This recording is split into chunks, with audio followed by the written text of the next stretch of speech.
ठीक है, देखो टॉपिक क्या चल रहा है? प्रीपोजिशन चल रहा है ना। प्रीपोजिशन, प्रेपोजिशन, प्रेपोजिशन मुझे ज्यादा अच्छा लगता है, स्टैंडर्ड होता है, सही उच्चारण है। तो देखिए तो प्रेपोजिशन चल रहा है। कल हमने आपको टू और टू वर्ड्स के बारे में पढ़ाया था। किसके बारे में? एक्सटर्नल साउंड नहीं कीजिएगा, तो आराम से पढ़िए। टू वर्ड्स के बारे में पढ़ाया था, और दूसरा टू और फोर के बारे में पढ़ाया था। तो उसको ऑफ कैमरा हम लोग क्या करेंगे? रिवीजन कर लेंगे। आज जो हमारा टॉपिक है वो लगभग 3-4 टॉपिक हम लोग पढ़ेंगे। किसके हेडिंग के अंदर? प्रेपोजिशन के अंदर। तो पार्ट 1, पार्ट 2, पार्ट 3 करके पढ़ा रहे हैं आपको, ताकि सुविधा हो। एक जगह गैदरिंग जैसा नहीं हो, नहीं तो एक जगह दे देंगे पूरा उल्टा पुल्टा हो जाएगा, और आपको जब रिवीजन कीजिएगा तो थोड़ा सा दिक्कत होगा समझने में।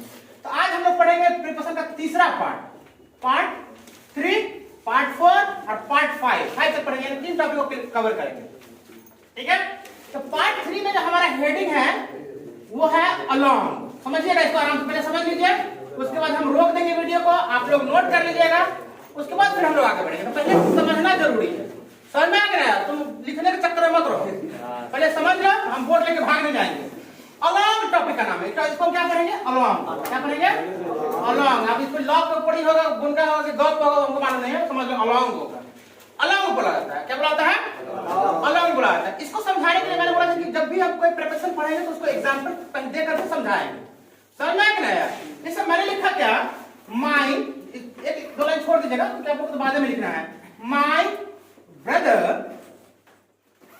Is walking along the road। समझ में आ रहा है? ये पहला एग्जांपल है। हिंदी में क्या है हम लोग बाद में देखेंगे। My brother is walking along the road। Preposition जो क्या है, कहां झलक रहा है हमको? along आ रहा है, उसको हाईलाइट कर दीजिएगा, ऐसे घेर दीजिएगा, नीचे से मस्त कर दीजिएगा। ये पहला एग्जांपल है। मैंने दूसरा एग्जांपल लिखा, इस मान लीजिए मैंने लिखा turn right and go along the railway tracks. Railway का ट्रैक बिछड़ता है ना, नहीं पटरी बिछड़ी रहती, इसको रेलवे ट्रैक बोलते हैं ना। 2 एग्जांपल है, दोनों में प्रीपोजिशन कहां पर है? along, इसमें रोड के साथ है, नाउन के साथ है, इसमें रेलवे ट्रैक के साथ है, नाउन के साथ जनरली प्रीपोजिशन आता है। अब देखिए along का हिंदी मीनिंग सेंस क्या होगा? आप अगर कॉमन सेंस से अगर बोलिएगा तो इसमें क्या बोलेगा? My brother is walking along the road। वो सब कहेंगे सर कि मेरा भाई कहां चल रहा है? सड़क पे चल रहा है। मैंने बोला दूसरा टर्न राइट, दायां मुड़ जाइए, और कहां जाइए? गो along the railway track, railway track पकड़ के चले जाइए। समझ में आ रहा है मेरी बात? लेकिन इसका जो हिंदी मीनिंग सेंस होगा ना, तो वो क्या होगा? इसका हिंदी मीनिंग सेंस होगा, अगर आप इसको अगर इंग्लिश में लिखें, इन द सेम लाइन बोल सकते हैं। क्या बोल सकते हैं? In the same line. अभी भी आपको समझ में नहीं आया होगा कि एडजेक्टिव हिंदी मीनिंग क्या होगा? In the same line. इसका जो एडजेक्टिव मीनिंग होगा, क्या कहते हैं, वो होगा के साथ। क्या होगा? के साथ या के बराबर। के बराबर अलोंग का हिंदी मीनिंग के साथ या के बराबर। समझ में आ रहा है मेरी बात? हम उसमें किसका इस्तेमाल करेंगे? अलोंग का इस्तेमाल करेंगे। देखिए मेरा भाई कहां चल रहा है? सड़क के साथ चल रहा है ना। अब देखिए जैसे मान लीजिए हम लोग सड़क पे चलते हैं, रोड पे चलते हैं, तो कभी भी बीच रोड पे नहीं चलते हैं, हम लोग सड़क के साथ उसके किनारे किनारे पे चलते हैं। ये सड़क है, मान लीजिए स्टेट हाईवे है, जा रही है दरभंगा की तरफ। अब इस पे क्या है, इस पे गाड़ी घोड़ा चल रहा है, ये तो बहुत सारी चीज है ना, बाइक, बस, ट्रक वगैरह चल रही है। अब हम बीच में चलेंगे क्या? एकदम हाईवे रोक करके? समझ में आ रहा है? आगे से आएंगे मालिक साहब लेके चल जाएंगे दरभंगा, टीएमसीएच में, वहां मृत घोषित कर दिया जाएगा। समझ में आ रहा है ना? तो हम जब भी चलेंगे वो इस सड़क के साइड से साथ साथ किनारे किनारे व्यक्ति चलता है। समझ में आ रहा है? तो जब आप किसी चीज के साथ साथ या फिर किनारे किनारे चलेंगे तो उसमें हम लोग किसका इस्तेमाल करते हैं? प्रीपोजिशन along का इस्तेमाल करेंगे। तो यहाँ हिंदी में क्या हो जाएगा? My brother is walking along the road। मेरा भाई सड़क किनारे चल रहा है, यानी सड़क के साथ साथ, यानी कि सड़क पर जब चल रहा है, सड़क के साथ चल रहा है, यानी सड़क के बगल से गुजर रहा है। समझ में मेरी बात आ रही है? तो along का इस्तेमाल होता है किसी के साथ या किसी के बराबर। समझ में रखना है उसके साथ। दूसरा है टर्न राइट। मैंने बोला दायां मुड़ जाना। सर कहां जाना है? कैसे जाना है? स्टेशन पर दायां मुड़ जाना, ट्रैक पकड़ के चल जाना। Turn right and go along the railway tracks. Railway tracks पकड़ करके उसके साथ साथ चल जाना है। तो रेलवे ट्रैक पे नहीं चलना है, समझ में आया? या इन्हें की पटरी पे चलना है, उधर से जो है दरभंगा से जो सीतामढ़ी जाने ट्रेन होगी वो 1 नंबर से तुमको ले जाएगी ऊपर अल्लाह के यहाँ। समझ में आ रहा है? वहां आपको कहाँ जाना करा गो अलॉन्ग। तो कभी भी हम ना तो पटरी पे चलते हैं ना उसके बीच वाले हिस्से पे चलते हैं, उसके साइड साइड से चलते हैं। समझ में आ रहा है बात?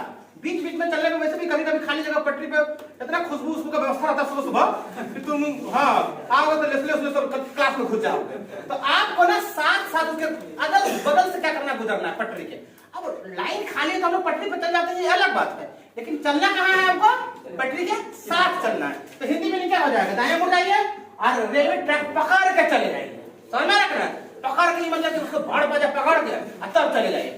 उस पकड़ का मतलब उसके साथ साथ चले जाइए। तो हिंदी में का क्या हो जाएगा, के साथ के बराबर या कुछ पकड़ते हुए तरह पकड़ के चले जाएगा। बोलते ना बोलते हैं, जैसे बोलेगा जैसा मुझसे पूछेगा सर झज्जर रोड झज्जर चौक पे जाना है, हम लोग just turn right go on the highway है ना, गो अलोंग दैट वे, वही रास्ता पकड़ के कहां चले जाइए, सीधे चले जाएगा। आप कहां पहुंच जाएगा, झज्जर चौक पहुंच जाएगा। तो along is the preposition, along एक ऐसा प्रेपोजिशन है जिसका इस्तेमाल हम लोग किसी सेम लाइन को दर्शाने के लिए करते हैं, जिसका हिंदी मीनिंग होता है साथ या के बराबर। कोई दिक्कत है यहाँ तक? नहीं ना है? चलिए इसको नोट कीजिए, पहले इसको नोट कीजिए, रोक दीजिए बेटे, रोक देना है। देखो तो ये समझ में आ गया, इसको आप क्या कीजिए लेकर के लिख लीजिएगा, आराम से मिला लीजिएगा, ठीक है। अब हम लोग पढ़ेंगे इसके बाद वाला जो है वो और ज्यादा इंपॉर्टेंट है हम लोगों के एग्जाम के ऊपर। हाँ बहुत अच्छा है, बदले दीजिए, नहीं बदले दो ना, बैकग्राउंड म्यूजिक है चल रहा है, क्या बोले हम, ऐसा बात बोले लग जाएगा। देखो पार्ट 4 है आपका, इसमें देखो रे लिख रहा है ये जो नीचे जो ओरियानी चुआया हुआ है काट कर दे, देखो इधर पार्ट 4 में आपको हम पढ़ा रहे हैं अक्रॉस। क्या नाम है टॉपिक का? अक्रॉस। कभी सुना है जिंदगी में अक्रॉस? नहीं सुना होगा, ऊपर आना नाना जिंदगी में नाना का इंतकाल हो गया। अक्रॉस बुलाता है, क्या बुलाता है इसको? अक्रॉस, अक्रॉस बुलाता है। अब समझिए अक्रॉस का मतलब समझना है, इसको समझने के लिए फिर हम 2 एग्जांपल देते हैं आपको, ठीक है। जैसे मान लीजिए मैंने एग्जांपल लिखा माय यंगर ब्रदर, क्या लिखा? मेरा कौन भाई? यंगर मतलब क्या होता है? मझिला, छोटा, मेरा छोटा भाई, my younger brother lives across the river. ये पहला एग्जांपल है, समझिएगा। यहाँ प्रेपोजिशन किससे पहले इस्तेमाल किया है? हाँ, अक्रॉस द रिवर, रिवर से पहले इस्तेमाल किया। एक्चुअली में प्रेपोजिशन का इमेजिन ही नहीं कीजिएगा, प्रेपोजिशन जब भी आता है नाउन के साथ प्रमाण के साथ चिपक कर आता है। दूसरा है आपका, जैसे मैंने बोला लेट्स स्विम अक्रॉस द मैंने बोला पॉन्ड। पॉन्ड किसको बोलते हैं हिंदी में? अरे तालाब को जिसमें क्या बोला जाता है? पॉन्ड बोला जाता है, ठीक है। अब देखिए अक्रॉस का मतलब समझ रहा है कि अक्रॉस जो प्रेपोजिशन है वो हम कहां इस्तेमाल करते हैं, समझ में आ गया यार? अरे इसका हिंदी में समझना होगा नहीं होगा? अब हम बोलेंगे कि my younger brother lives across the river, कोई बोलेगा मेरा छोटा भाई नदी में रहता है, ये कोई बात है इसका? नदी किनारे रहता है, ये भी हिंदी मीनिंग इसका नहीं होगा। चलो तैरते हैं नदी में, पोखरी में, समझ रहा है? इसका हिंदी मीनिंग जो सेंस होगा, पहला सेंस होगा वो हो जाएगा on the opposite side, opposite side, के पार या उस पार। गाना सुना होगा, साजन मेरा उस पार है, सुना है? सुना है, ये करीबा गाता रहता है। के पार या उस पार, बहुत फेमस गाना, साजन मेरा उस पार है, मिलने को दिल का साजन, भी हम लोग बजता रहता गाना, क्या रे बजता नहीं बजता है? उस पार है। अब कौन पार है सोनी मालूम है? बोला कि मेरा जो छोटा भाई है ना वो कहाँ रहता है? नदी के उस पार रहता है, समझ में आ गया? जैसे यहाँ से जाते बुरना नदी है, अगर तुम्हारा गांव भिट्ठा कहाँ है? बुरना नदी से पहले है, तो जैसे बुरना नदी के उस पार है, समझ में आ गया ना? अचानक को मन बेकरार है। माय विलेज इज, मेरा गांव जो है बुढ़ना नदी के, नदी पे तो होगा नहीं गांव, नदी के बीच में होगा? नहीं होता है, नदी के उस पार या इस पार, बीच में किसा गांव होता है? बाहर आएगा तो सुबह में रात में सुता है, सुबह में मालिक चला गुवाहाटी में चला गया, वहां तक फोन करेगा पापा हम तो गुवाहाटी में आ गए, बाहर को देखते हो कैसे रात में अचानक से बाहर होता है, लेकर चल देगा उसको। मेरा गांव, my village is across the Budhna नदी, या पूर्णद रिवर, पूर्णद नदी, गांव भर का नदी का नाम यही होता है, पूर्णद, धौस, यही सब नाम होता है। तो मेरा गांव नदी के उस पार है, मेरा भाई कहाँ रहता है? नदी के उस पार रहता है, यानी सीधे अपोजिट साइड में। आप किसका इस्तेमाल कीजिएगा? अक्रॉस का। समझ में आ रहा कि नहीं रहा है? दूसरा, let's swim across the pond. चलो क्या करते हैं? तालाब में तैरते हैं। आप तालाब में तैरने का मतलब ये है कि ऐसे तैरना दुका है, अच्छा हो गए। आप जब भी तैरते तो क्या होता है? गांव में शर्त लगता है कि चल कौन पहले तैर के दिखाएगा। तो हम जब भी तैरते तो इस छोर से लेकर के उस छोर पे जाते हैं। तो एक पॉइंट की जो बात कीजिएगा, एक पॉइंट सीधे दूसरे पॉइंट पे चला जाना, वहां पर हम किसका इस्तेमाल करते हैं? अक्रॉस का इस्तेमाल करते हैं। समझ में आ रहा कि नहीं रहा है? Younger brother lives across the river. जिसे मैंने बोला कि पटना जो है गंगा के उस पार है, तो कैसे बोलिएगा? पटना है ना भाई, गंगा के उत्तर साइड में हम लोग हैं, दक्षिण साइड में उत्तर में हम लोग जी, दक्षिण में हम लोग उत्तरी बिहार के हैं, उत्तर साइड में हम लोग। अक्सर कभी पढ़ी नहीं जिंदगी में। तो हम लोग गंगा नदी के इस पार है और गंगा सॉरी हाँ पटना जो है गंगा नदी के उस पार है। तो कैसे बोलेगा सर? पटना नदी गंगा के उस पार है, तो कैसे बोलेगा?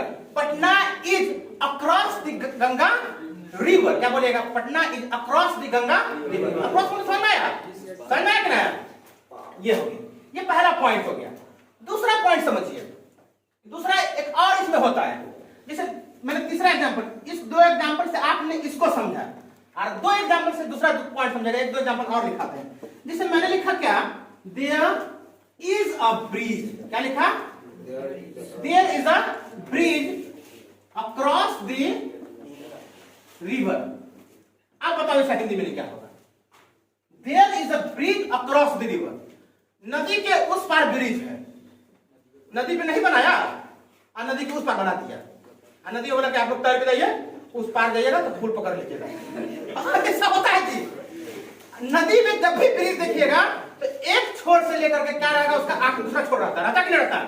ब्रिज में ये मतलब प्रिपरेशन अक्सर आपको पूछेगा, हर साल आपको जनरली टच कर देता है ब्रिज वाला, क्योंकि ब्रिज होता ही होता है। जैसे मान लीजिए ये क्या कहते हैं, फ्लाईओवर बन रहा है, फ्लाईओवर कृष्णा कॉम्प्लेक्स से लेकर के सीधे कहां तक चला गया है? बाजार की प्रखंड ब्लॉक तक चला गया है, तो सीधे इस पार से कहां चला गया? उस पार। तो ग्रामर ने बोला दूसरा जो आप अक्रॉस का इस्तेमाल कीजिएगा वो इस्तेमाल कीजिएगा फ्रॉम 1.2 1.2 या फ्रॉम 1 पॉइंट, हम लिखते हैं from one side to another, यानी कि एक छोर से दूसरे छोर तक। आप किसका इस्तेमाल कीजिएगा? बोलिए। अक्रॉस का। अभी बताइए क्या होगा हिंदी में? There is a bridge across the river. नदी के ऊपर पुल। जब भी आप बोलना होगा तो आप किसका इस्तेमाल कीजिएगा? नदी के अक्रॉस का इस्तेमाल कीजिएगा। नदी के ऊपर जो इस पार से उस पार तक पुलवा है, ऐसा नहीं कि आधा नदी में ले गया पुल छोड़ दिया, अब यहाँ से तुम तैर के जाओ। अब तुम अपना देख लो, सरकार बोला कि आधा में बना देते हैं, आधा तुम देख लो, ऐसा होगा ही। यहाँ इस छोर से उस छोर तक कंप्लीट करना पड़ता है। तो एक सीधे हो गया, सीधे पार की बात करेगा, अपोजिट साइड की बात करेगा तो अक्रॉस इस्तेमाल कीजिए। इस पार से उस पार करेगा तो किसका इस्तेमाल कीजिए? अक्रॉस का इस्तेमाल कीजिए। आई आर मतलब पार, तो अक्रॉस का इस्तेमाल करते हैं। ये चौथा पार्ट है, इसको नोट कीजिए। वीडियो कट कर दो, पूरा कट कर दो।